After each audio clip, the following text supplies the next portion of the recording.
have a challenge for you. What would you say if I asked you to give me one word, and only one word, to describe what the God of the universe is all about? What would you say? That's quite a challenge, isn't it? You might want to talk about his power, his might, maybe his mercy, salvation, redemption. There's a lot of words that we could choose from.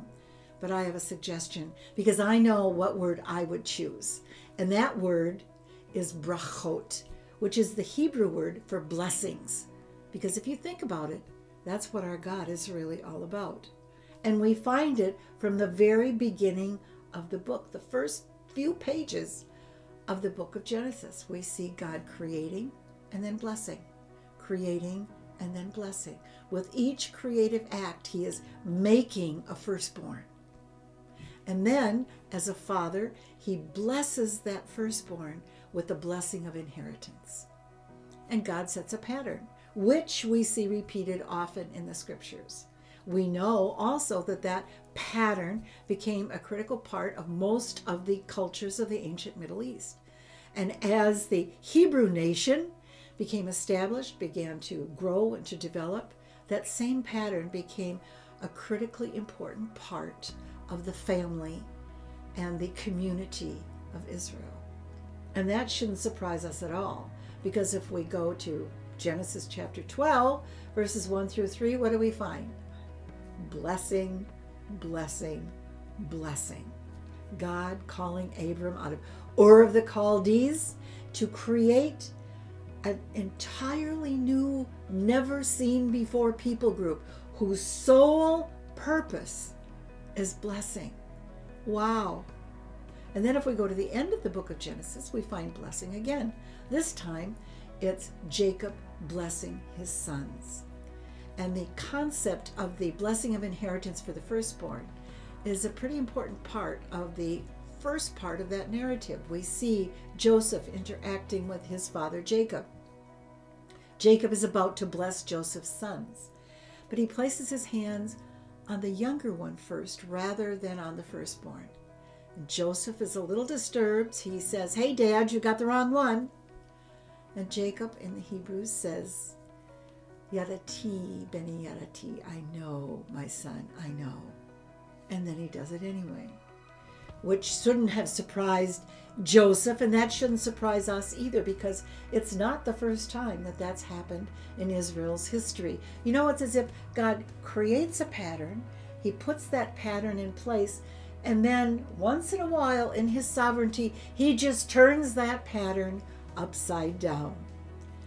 Abram was the youngest of 3 sons, and yet God chose him, called him out to receive the blessing of an inheritance that is one of the most amazing inheritances in the history of mankind.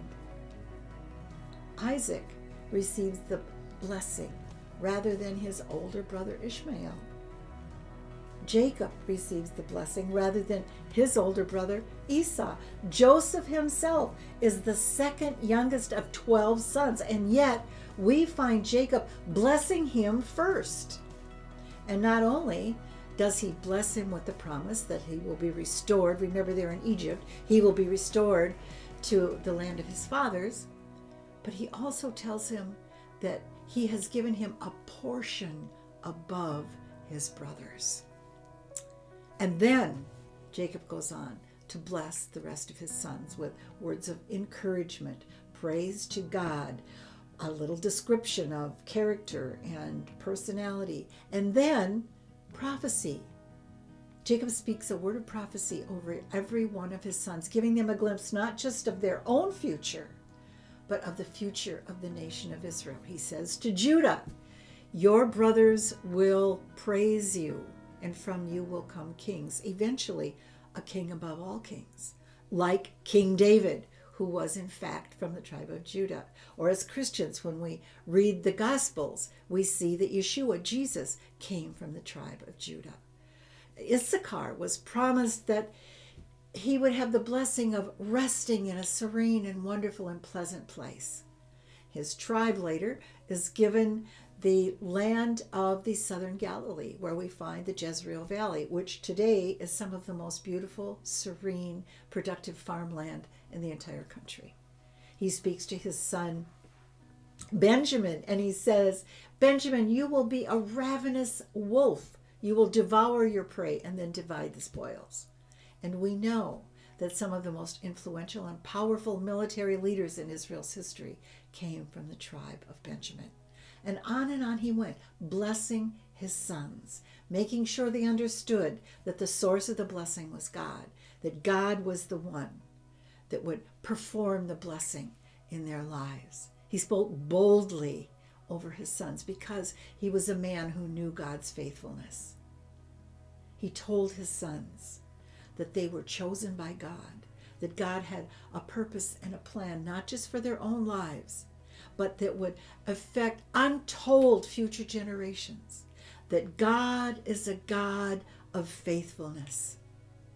And I think it's amazing and wonderful that in this very day, on Friday night, in Jewish homes all over the world, parents lay their hands on their children, and like Jacob, they bless them with words of encouragement, words of empowerment, letting them know that God has a plan for their lives, letting them know that God is faithful.